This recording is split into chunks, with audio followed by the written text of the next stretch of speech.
This is Gotham TV Podcast, episode 99, about Gotham, season 3, episode 20, Pretty Hate Machine.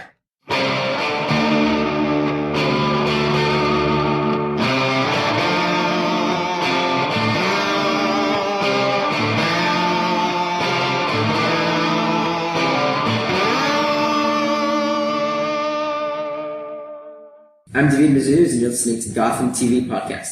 This is Drew Powell, and you are listening to Gotham TV Podcast. This is Robin Lord Taylor, and you are listening to Gotham TV Podcast. Welcome back, Gothamites. This is our coverage of Gotham, season 3, episode 20, Pretty Hate Machine. I love that name. That's the name of the first album, the debut album of 9 Inch Nails with Trent Reznor. One of my favorite albums of all time. I will just say it.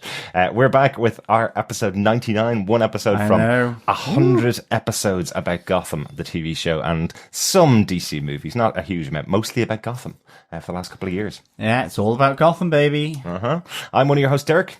Hi, I'm one of your other hosts, John. Great to be back here for the not the penultimate episode in Ireland. We have 3 more episodes to go. This one plus episode 21 and episode 22, which will be coming out in the next couple of weeks. But our coverage next week will be our 100th episode of the podcast. We'd love for you to get in contact with us for that episode.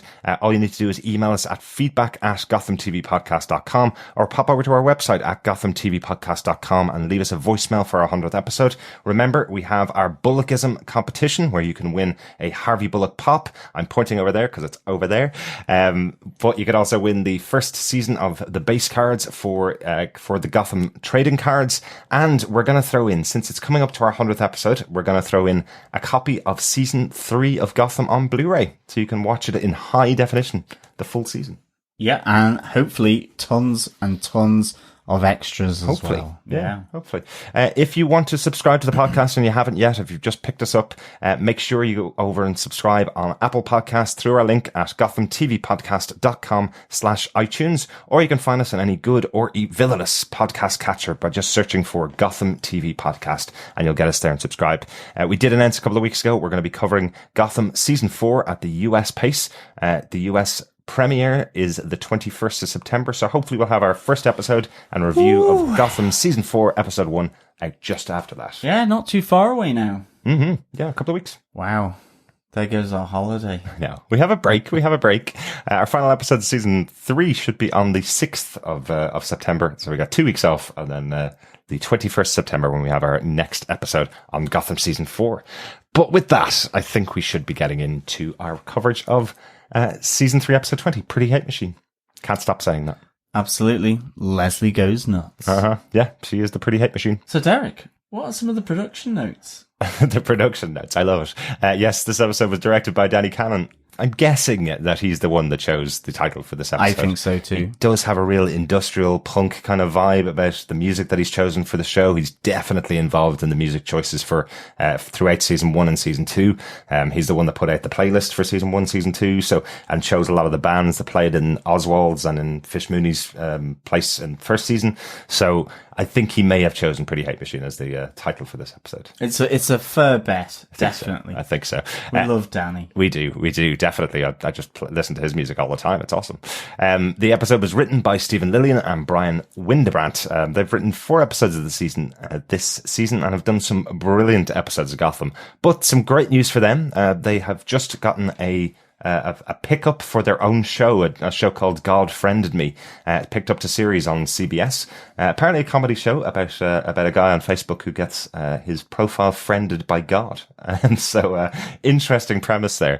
Have to go and check that out. But possibly the bad news is, as writers of Gotham, they've done 4 episodes this season. If they go off and get their own show, that's possible they won't be coming back to do an episode of Gotham next season. Wish them the best. They've done great jobs on Gotham so far. So hopefully they'll be able to work in an episode of season 4 in their schedule as it comes up. John, do you want to tell us what they gave us with your synopsis for the episode? Sure. The Day of Judgment has come to Gotham and the Court of Owls as the Shaman and Bruce Wayne return to the ruling council and punish them for murdering Bruce's parents. Despite being given the opportunity, Bruce takes no action in their murders but agrees to never hesitate again. He isn't waiting long for the next opportunity, as Professor Hugo Strange has a new weaponized version of the Alice Tetch virus, which the Shaman wants to release in the city. However, the virus has already begun to spread in Gotham as it begins to take hold of Leslie Tompkins after she purposefully injected herself with the virus. She kidnaps Jim Gordon and buries him alive.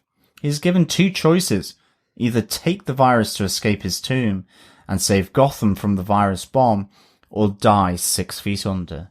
As Harvey Bullock and the GCPD hounds search frantically to save him, Alfred Pennyworth, after his search for Bruce, finally catches up with him at the top of Wayne Enterprises. He is too late to prevent the brainwashed Bruce from detonating the virus, as the shaman, sensing that his plan is in danger, presses Bruce's hands to detonate the bomb, releasing the deadly virus on Gotham.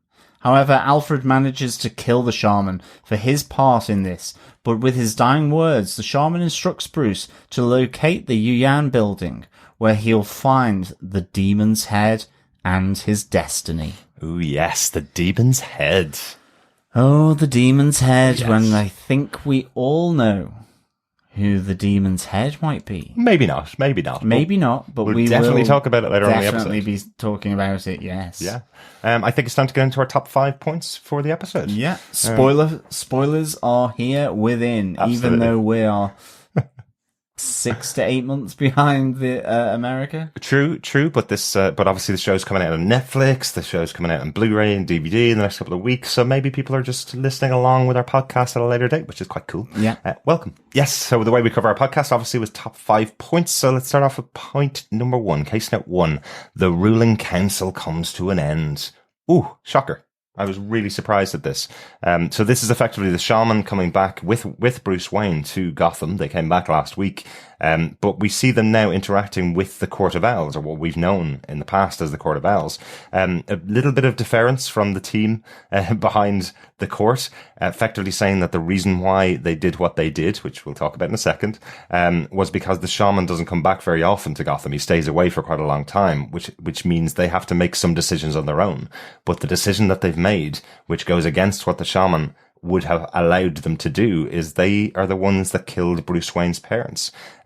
We had questioned this in the last episode, that it all seemed very convenient that the shaman wasn't involved, and that he was telling Bruce that he wasn't involved. It was the Court of Owls. He was stepping back from it. But this seems to be the definitive story on what happened to Bruce's parents.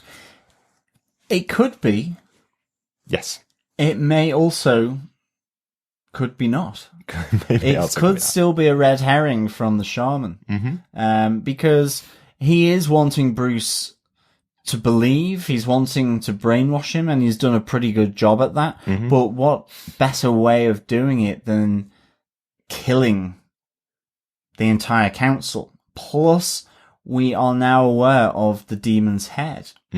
That there are other forces that have allowed the Court of Owls to rule in Gotham, or think that they are ruling. Yeah. So it could be being done to make Bruce really fully commit to his new role with the shaman. But it could also be, as well, getting rid of problems for now this murkier kind of person or thing that is standing behind the shaman, known as the demon's head. That's true. So, yeah, on the face of it, absolutely. It looks like Bruce Wayne's parents' death was at the hands of the Court of Owl from their orders, and it certainly wasn't allowed by the shaman or his own boss. So this is really interesting, but we still see Bruce hesitate, and I'm wondering, does that mean there's still a bit of the old Bruce Wayne left, who really is abhorrent to murder and killing? Or is he playing a game? Has, for some reason, this strong young kid been able to get over all these techniques that the shaman has been using to brainwash him? So that could be quite interesting. However, I suspect he's certainly under his influence in a deep way. Whether he can get snapped out of that is another matter. And I suppose we will come to that when we talk about Alfred trying to find Bruce. Yeah, absolutely. Because we do get from that a sense that Bruce actually is now under the control, or has been changed enough from everything that's been going on in his mountain prison to actually believe his new life. Like what does Alfred call him? He calls him like a zombie. He's now a zombie zealot, effectively. Yeah. So, it really is possible. But on the face of it, it looks like a certain thing is happening, but I wonder whether there's any layers below that. It's certainly a big play. He kills every member of the ruling council. We lost Catherine last week, and now we've got every member of the ruling council of the Court of Owls with their throat slit, which is pretty brutal even for Gotham. Yeah, it was a good old massacre. Valentine's Day massacre going on from the shaman there at the hands of the Talons. That is pretty brutal. Yeah. And they say, there's no doubting that you're our leader, but we have to make decisions when you're not around. This was our decision. They were getting close. Or at least Bruce's father was getting close, Thomas Wayne. And Bruce asked the question, well, why did my mother have to die as well? They made a very difficult decision there, saying that they're going to kill the Waynes. And Bruce is wondering why his mother was involved, not just Thomas Wayne. So I don't think Bruce has much problem with their deaths, but it's not at his hand. It still doesn't change the fact that Batman doesn't kill, and that Bruce doesn't kill. It was at the hands of the shaman. He was the one that made the decision for them to die. But it was an interesting question from Bruce that if you made that decision, why did my mother have to die as well? Yeah, definitely. And I mean, there's that aspect, and there is also the aspect that the Court of Owls, with this weapon that's now being developed by Professor Strange, have actually been carrying out the orders of the shaman. This is something that is willed by the shaman and the person behind him. And I think it's interesting because this is when we then get our first glimpse at Alfred, who is trying to find Bruce. He's been at the GCPD with Harvey Bullock. And they're starting to search for Bruce. And I suppose this brings us on to our case note number 2. Yeah. Alfred is there trying to find Bruce. He's joined the GCPD again. In effect, yeah. So I love they just keep letting him out on the streets. Towards the end of most of the seasons, we've seen this where Alfred gets out of Gotham. Gets out of Wayne Manor and gets to go out on the streets of Gotham with the GCPD. He seems to be a bit of an enforcer for them occasionally, due to probably owing to his past in the military. They do kind of trust his judgment and trust his abilities, but some really cool stuff in this episode for 00 Alfred.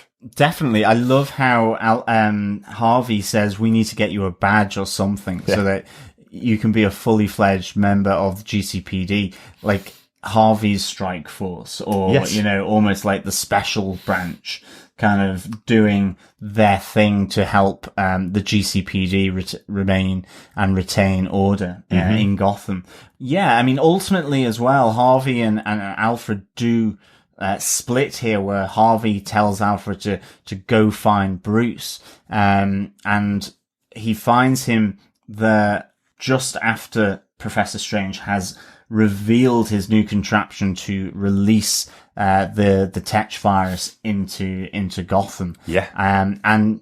Alfred here really is confronted with someone who he questions, but is ultimately taken out with a knock to the head. Hello, yeah. But very cool, very interesting, and he gets to find that Bruce is truly brainwashed here. At least the persona of Bruce definitely seems to be controlled here.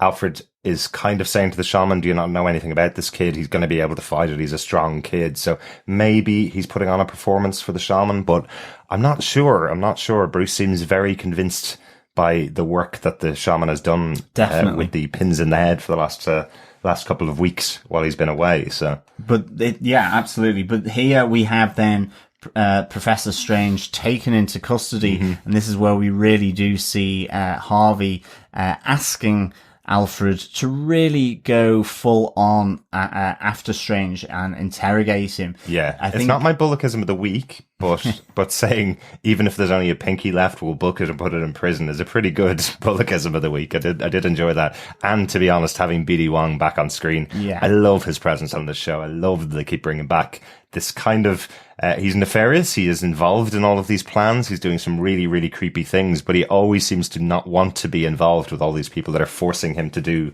their various dirty work. You know, it's got interesting. Definitely. And I think here, you know, he's hung over the edge of the GCPD by his tie. Yeah. Really good, really good scene. You know, Harvey seeing that Alfred's interrogation techniques with Catherine can get information out of the person being interviewed really gives Alfred a free hand here. And we find that Bruce is at Wayne Enterprises. And he does arrive in time at Wayne Enterprises. I think this is probably open to discussion in the sense that, you know, does Bruce actually depress the button? Because the shaman has given him the responsibility not to hesitate on pressing the button to release the Tetch virus. And he's there, and it looks like he's going to do it. It really does, and he's certainly not backing down, despite Alfred trying to persuade him otherwise. However, the shaman comes in and pushes Bruce's hand on the button. That's true. So it's definitely the shaman that does this. But it is a bit of a standoff between Bruce and Alfred. It is. And what's interesting, I suppose, is we saw back in the episode with Silver St. Cloud, where Bruce and Selena were trying to trick her to get some information from her out of Silver St. Cloud. We saw how far Bruce is willing to go with these kind of techniques where he's pretending that he's under control or pretending that somebody's got him. So you are right. There is a possibility he was pretending and hoping that he would get the information out before he pressed the button. That's a possibility. He didn't press the button on his own. So that still maintains the Batman doesn't kill definitely. Piece. Maybe it's just the writers trying to put it in there that now we do question whether it was Bruce on his own or not. But yeah, the button was pushed though at the end of the day, and his finger was over the top of it at the time. So maybe he was, or maybe he wasn't. But this is quite a big thing that this episode particularly ends with the button being pushed and these people in the train station are now going to be affected by the virus. Yeah, but Alfred kills the shaman because all of this has been done at gunpoint, and the shaman dies. Yeah. But not until he lets Bruce know that he needs to go to the Yuan building and find the demon's head in order to fulfill his destiny. Another layer of the Russian doll or the onion that is. The demon's head. Yeah. So we know from comic books, I think, is where we are. We know from comic books what the demon's head means. We also know from Arrow what the demon's head means. What we do know is that it is Ra's al Ghul. It is. He's called the demon's head in a lot of the books. Ra's al Ghul. I think that was also in Batman Begins as well. He was called the demon's head. So it is a very normal name for the character. You'd know it instantly if you know anything about the universe or read any of the comic books or watched any of the films. So it's not going to be a big surprise that we're going to see Ra's al Ghul in the next few episodes. And it is possible that Bruce has been possibly pretending along the road to try and get to the leader, the ultimate person. It could, and I wouldn't put that past Bruce. So I'm still hoping that he is chucking this organization a bone, really, and they are actually following him, really. But yeah, certainly we are going to get Ra's al Ghul, the League of Assassins, League of Shadows. League of Shadows. Lots of names behind this organization and their leader. Many faces does he put on himself as well. So it's a really interesting sort of point in this season because effectively coming against such evil, will the hero in Bruce arise? And that's why I think he might still be red herringing it. Maybe. We do know that that again, the back history of the character of Batman is that he goes and studies with the League of Assassins to learn a lot of the tricks and techniques that he has. So if we're going to meet Ra's al Ghul now, this is a possibility that Bruce will be on his journey to becoming Batman. So really excited to see that go out in the next couple of episodes. Be very cool. Yeah, but I think on to case note 3. So not only do we see the virus enveloping Gotham through the main train station, but at the same time, there was a chance that it could have been prevented. And that was from Jim Gordon. Yes. But before we get to that, Lee is a pretty hate machine. Yes, she is. And she obviously took the virus, injected herself with it, and is absolutely in love with Jim Gordon. And that is her extreme response to the virus. That's what it's drawn out of her, that she is besotted with Jim Gordon. It's an interesting one. And she is now trying to get him to love her. That she feels so much she wants him by him, and she will either have him or she will kill him if she can't have him. Yeah, so an interesting one here. She says that what the virus brings out in her is that she truly loves Jim. This is what the virus has revealed to her. And we kind of knew that. We always knew there was something between the two characters from when they met first. But I'm wondering if there's a little bit more to the explanation that she's not saying, that she's in love with her ideal of what she wants Jim to be, because she gets so frustrated at how Jim actually acts. And that's what she's trying to teach him. If you could just be this person that I'm in love with, if you could just be that person, then the two of us will end off together and we'll be perfect together. She's crazy. She's full of the Alice virus, and it's changing her version of herself. It's changing the real version of Leslie Tompkins. But is this teaching her that if Jim takes the virus, then the two of them could be together for life? If Jim just gives up on this concept of being the hero that must go after everything and possibly put himself in danger all the time, and his friends and his family, that then they will be together for life? Is that what the virus is doing to her? It's an interesting one that's what she does, that she effectively knocks him out, buries him alive, and gives him this choice to either take the virus or die. Because as you say, what is the virus going to do to Jim? Will it make him feel the same feelings to her that she has to him, but in that viral sense of the extreme? Or will it bring out actually the side of Jim that has infuriated her for this time? So I think that idea that she wants the perfect image of Jim that she would want to love is probably the right thing.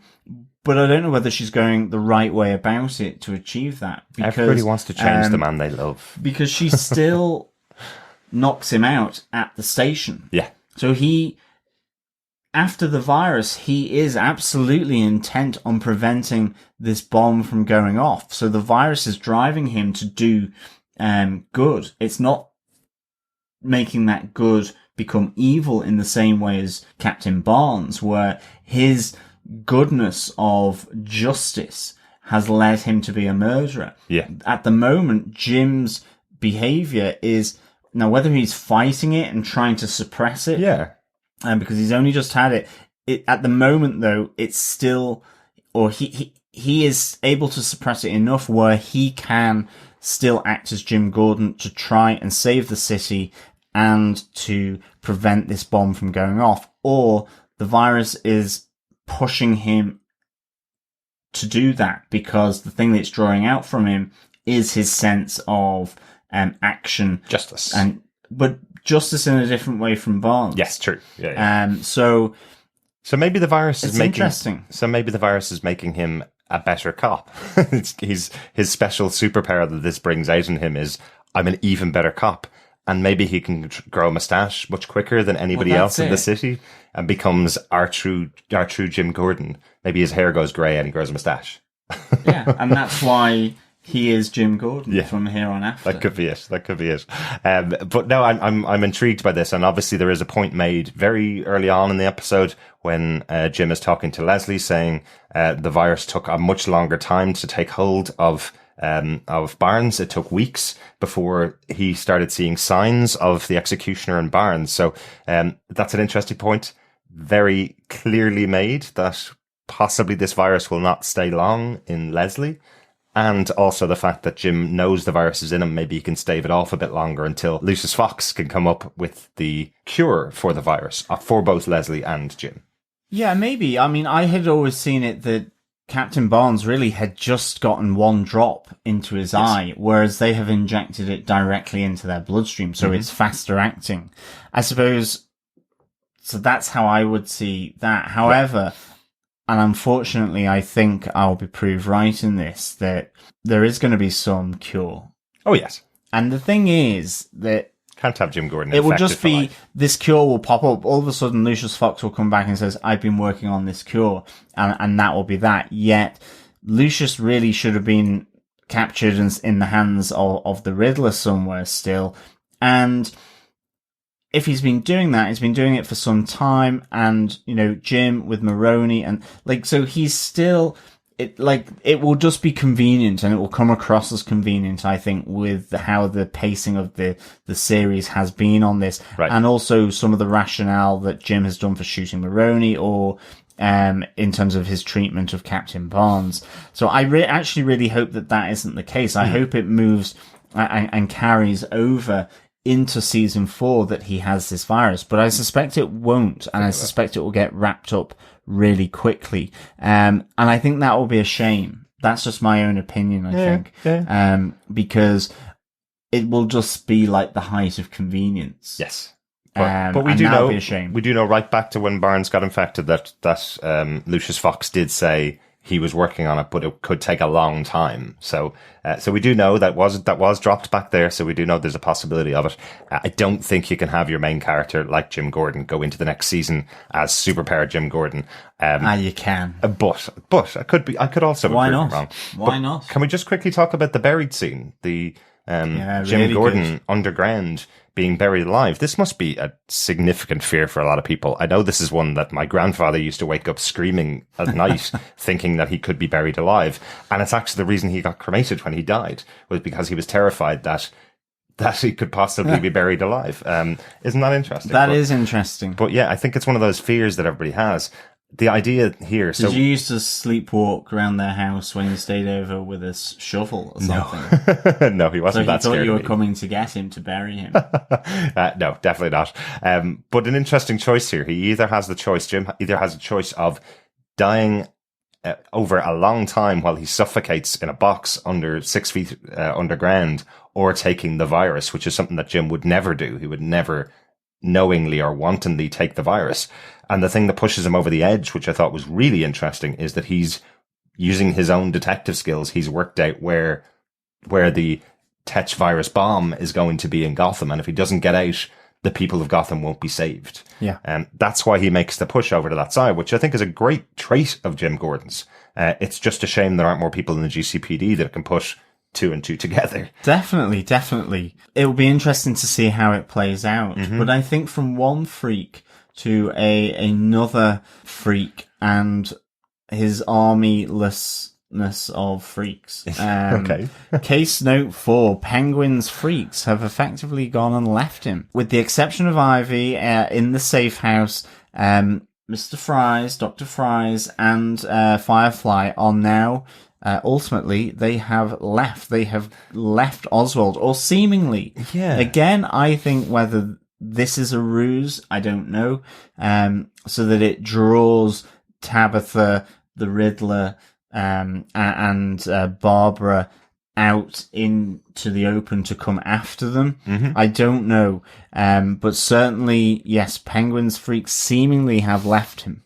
Yeah, it's an interesting one, isn't it? It seemed to take a lot of work to get them to his side, and then to not have them in the episode seemed odd. It seemed really weird. They've left him because he disappeared for a day. Seems like a really weird choice in the season. So yeah, maybe he didn't want to give this information to Ivy, and he's having a tantrum in his hideout, pretending that they've gone. I don't know, though. I don't know. It'll be intriguing to see. I really hope we're going to see Fire and Ice back.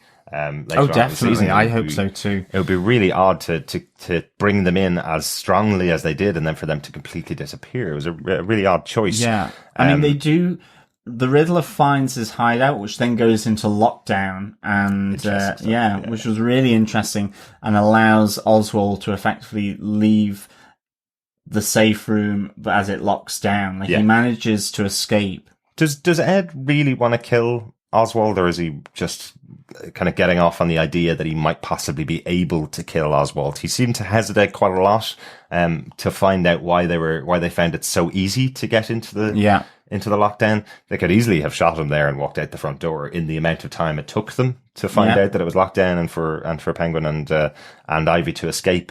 But it did give us some great moments with Ivy and Penguin. I love the two of these characters together. They're hilarious. They're great. Particularly Ivy when she's going, Selena would never betray us. There's no way she would. Well, unless they offered her money. Oh, they must have offered her money as they walk in the door and find the two of them. Really good moments between the two of them. Really enjoyed them. But again, they are foiled. Yes. Yeah. And I suppose on to case note 5. Fish Mooney returns, arrives just in the nick of time, in order to really get Oswald off, and out of a very, really serious, sticky situation. Mm-hmm. Yeah. So really interesting situation here with Fish, where is it possible they kind of came from the same situation? Penguin's army of freaks come from Indian Hill, the same place that brought Fish back to life. Is it possible that Dr. Freeze and Bridget went to Fish and said, Penguin's in a really sticky spot here. You guys still have a relationship. Can you go and get him out of this situation with Riddler?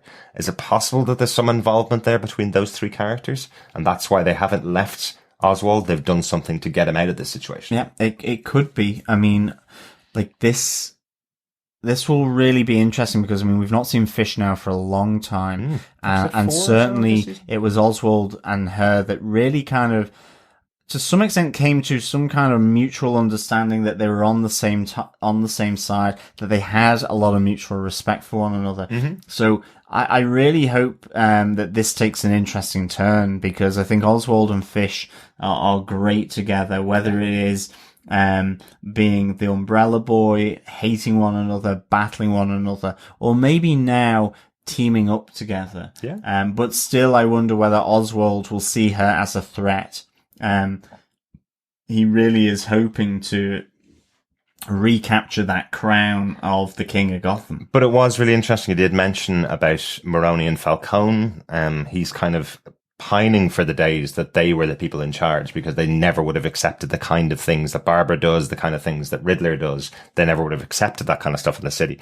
He kind of forgets that he's also been responsible for a lot of those types of challenges and bombs and explosions and deaths in the city of Gotham. So it's kind of like he wants to be the only freak in the city in control of it, which he does. He wants to be King of Gotham again. But it's kind of like he wants to be that and wants everybody else to be like old school mobsters, which is quite interesting. I loved the interaction between Butch and Fish, because Butch was under mind control the last time they met, back in the end of season 2. He didn't really get the opportunity to kind of go, "Oh, hi Fish, how are you doing?" And I liked that was the conversation. It was, "How you doing, Fish?" And she goes, "Well, I was alive, then I was dead, then I was alive again, so things are looking up."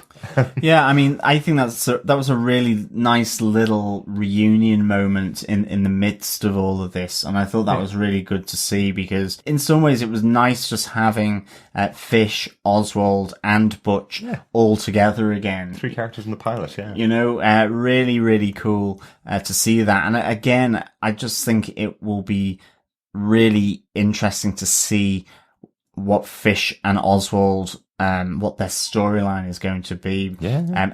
It's almost a shame that Fish is only coming back in now in episode 20, and she just didn't come back a bit earlier, because I must say, her entrance was regal. It was really classy, and you can really see her as a confident member of the criminal underworld in Gotham. So yeah, it was a great scene, I thought. Really intrigued to see what she's been doing for the last 15 episodes or so. It'll be interesting to find out next week. Yeah, there was just one little thing. She did touch Oswald, didn't she? I think she kind of caressed his face, or she went close to it. She may not have done. The only thing I noticed is that there didn't seem to be that power that she had. There didn't seem to be any of that kind of rippling light that went over the skin. Yeah. if she touched him. It's just, it was difficult to spot, but I thought that was kind of interesting. Yeah, that'd be really intriguing to see. Lots coming up in the rest of the season to be interested in. That's the top 5 points for this episode of Gotham. Yeah. Yeah. I think we have a couple of little things, obviously. Bullockisms of the week. Yep, here we go. There's just some good little lines. Like I mentioned one earlier on. One of my favorites is when he's talking to Leslie Tompkins in the GCPD and goes, "Lee, in the name of all that's holy and not insane, tell us where Jim is." Only Harvey could deliver that line. Yep. In referring to Professor Strange, he goes, "Let's go see Baldy Locks and to see what he has to say." Great line. Baldy Locks. I love it. And of course, the one we said earlier, we're going to have to give you a badge or something one of these days to Alfred because he is such a good interrogator. Absolutely. I think he also wants a partner that might actually travel with him on cases in his car with him. Alfred, who mixes violence and threat very well indeed. Yes, he does. Yes. What did he call Professor Strange in this episode after hanging him off a building? He beats him over the head and calls him a slag. Which I thought was quite interesting. I know Sean Pertwee knows this in London terminology, or in East End London terminology. A slag is actually a woman of ill repute. Basically, it's a woman that sleeps around. So quite interesting that he says that about Professor Strange. You don't generally call a male a slag, but I think it extends to anyone that kind of moves around. And I suppose for Professor Strange, he is always moving around to best serve him. Right. Not in a sexual sense, but in a devious way. So I think it's that kind of meaning to it in this sense. A man of low morals, we'll call them. Very good. And again, if you want to send in your Bullockism of any of the episodes of this season or the first 2 seasons, sure, why not? Pop them into us on email over at feedback@gothamtvpodcast.com or pop over to our website. How about doing a Harvey Bullock impression? Go to the website at gothamtvpodcast.com. Leave us a voicemail, little button on the right-hand side. You can leave 90 seconds of your voicemail feedback. Do it for 100th episode, and you'll be in with a chance of winning our Harvey Bullock and Gotham prize pack. Absolutely. And of course, if you do it drunk, like Harvey Bullock would be, then you are in with an even bigger chance. Extra entry in the hat, I think? Yes, I think so. I like it. John, overall, what did you think of the episode? I thought, again, this was really strong. It did feel very much like a transitional episode, but I love seeing Fish, Butch, and Oswald back together again, albeit quite brief and towards the end. But I really am looking forward now to seeing what happens with Oswald and Fish for the next few episodes. I think Bruce's storyline, again, it is really still up in the air. Is he playing the game? Is he trying to get information? Or is he truly brainwashed at this time? And of course, to find the demon's head will be fantastic. That's a really interesting journey for Bruce to go on. So, I mean, for me, I would give this a real solid 3.5 walkie-talkies out of 5. To be honest, I thought this was a good episode. I think, it pretty much had to get from A to B in order to move the storyline. But of course, the last 2 episodes, 21 and 22, were as a double back-to-back episode they release were in the US. when it was released in the US. So, ultimately, this is the penultimate episode for Gotham in terms of how they screened it in North America. Yeah. Setting up the finale. Yeah. The big 2-hour finale. Yeah, that's not how we're going to be covering them. As I mentioned before, we're going to be covering them as 2 separate episodes over the next 2 weeks. Just to stretch out our show. No, that's how they're going to be airing on RTE in Ireland. They're going to be airing as 2 separate episodes. So we're going to wait it out and watch them that way.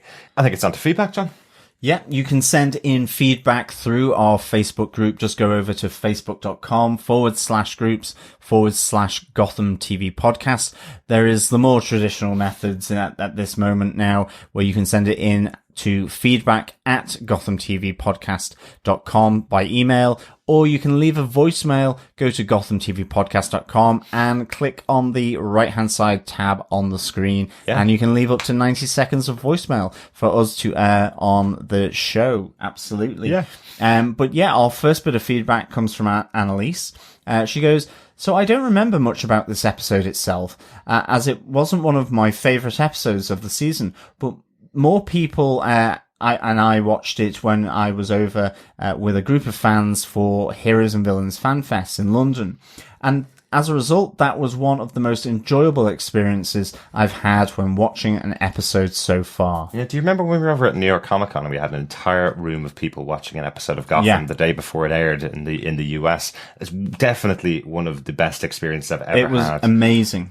Being in a room full of Gothamites watching a scene play out that has characters in it that everybody loves. Yeah. It's always so much more fun. I wish we could have viewing parties with all of our Gothamite friends. Yeah, definitely.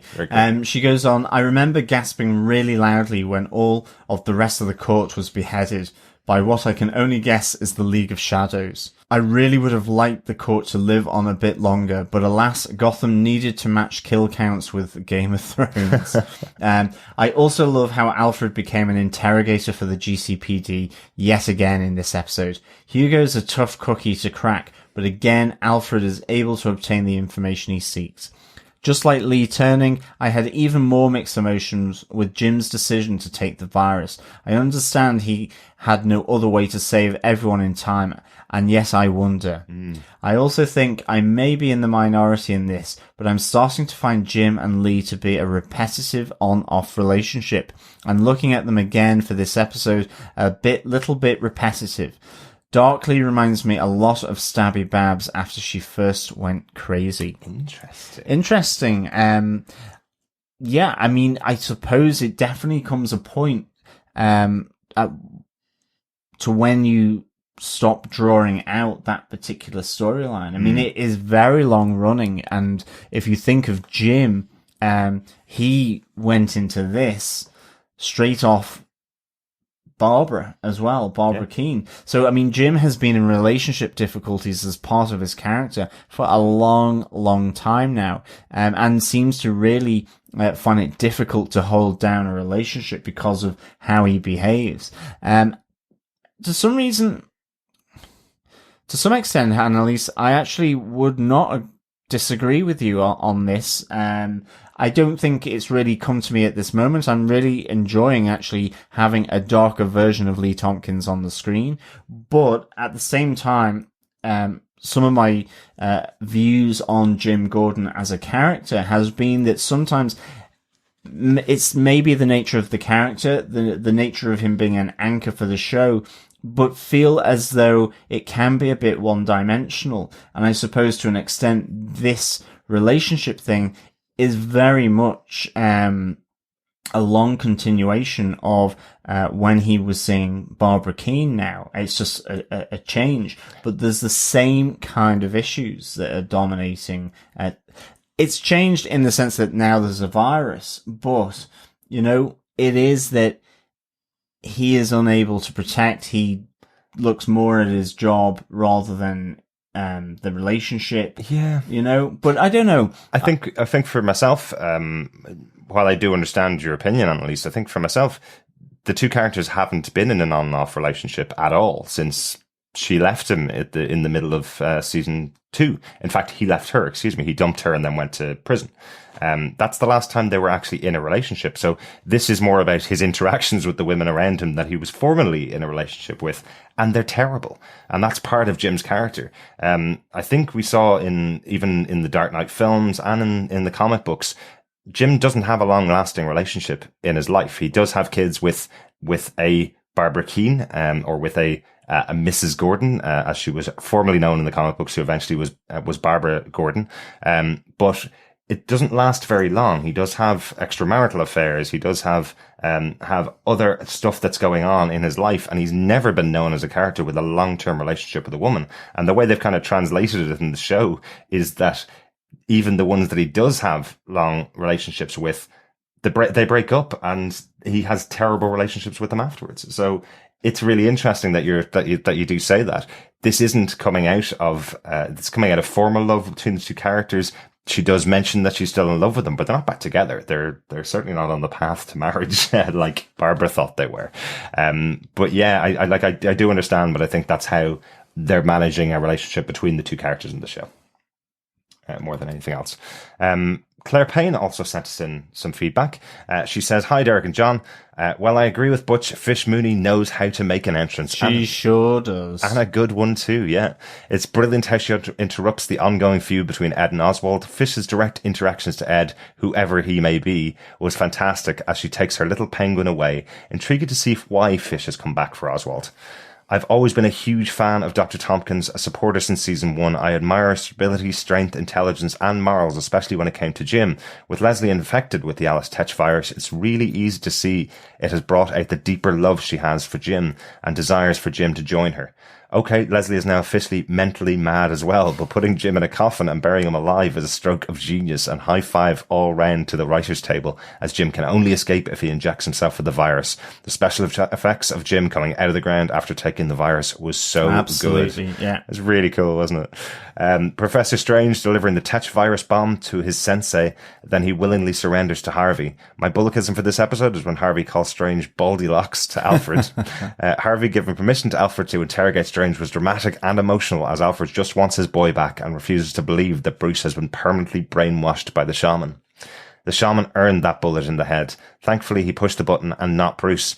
Alfred's mission to prevent Bruce becoming a murderer was successful, but a highly emotionally charged ending as Bruce lashes out at Albert. Absolutely. Yeah.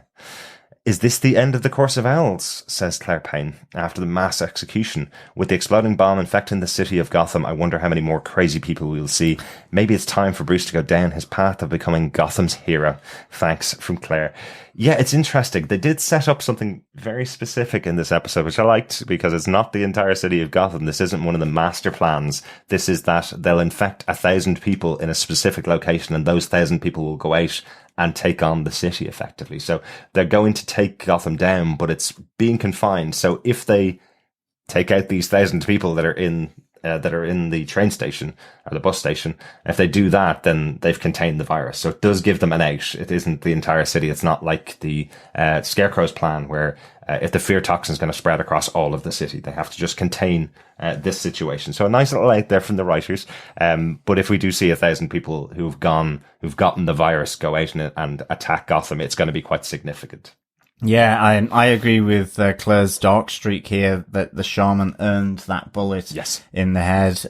Yeah, he really did. And I think, as you say, and we've not mentioned it so far, that charged ending where Bruce lashes out at Alfred, that's really, really good. And again, I wonder, is it there to make you believe that he is, or is he still somehow in control? I suspect he probably isn't, me saying all this and hoping that he will be, but I do really like that, because I mean, Bruce and Alfred's relationship is so close, or was so close, that this kind of lashing out, this sort of distance between them is a great bit of emotional acting and investment from the audience as well as the two actors. To see that kind of change up is really, really good. And Bruce does finish the episodes in cuffs, effectively. He's arrested by the GCPD for what he's done in Gotham as well. So he's being dragged off to juvenile detention. Yeah. Possibly. But I think this is the end of the Court of Owls. I think so. I think for the time being. I think so. Yeah. Now, they do call themselves the ruling board of the Court of Owls, so we know that there's a lot more people involved, so maybe there'll be more people that step up to that new level. Yeah, so, maybe. And it was the Talons that killed them, which I thought was interesting. The Talons are in control of, by the shaman. He's the one that's in charge of the Talons, and they're the ones that kill the ruling class of the Court of Owls. So potentially there's more people to take up those places. I'm hoping the Court of of Owls aren't gone for good. Yeah. There is more for them to do in the city. So most likely we will see the court back in some sense in the future. But thank you so much for your feedback, Claire and Annalise. Thank you so much for your feedback. It's really appreciated. Yeah. Absolutely. Well, I think it's time to close out the episode. Thanks so much for joining us. Make sure you subscribe to the podcast and listen to our 100th episode next week. We've had a few very interesting voicemails coming in. Some really intriguing ones for you to listen to next week. We'll be back with our 100th episode on Wednesday, the 30th of August for Gotham, Heroes Rise, Destiny Calling, episode 21 of season 3. And looking forward to chat about that next week. Yeah, absolutely. Thank you as always for listening. It's been a pleasure, and we will speak with you again next time. Absolutely. Come join us on Defenders TV podcast for our coverage of The Defenders on Netflix as well. Doing lots of podcasts over the last couple of weeks, but if you enjoy our coverage, come and join us over there on Defenders TV podcast. Yeah, if you are a Marvel fan as well as a DC fan, then please head on over to defenderstvpodcast.com and subscribe over at iTunes or Apple Podcasts as well. Thanks so much for listening. We'll talk to you again next week. Bye.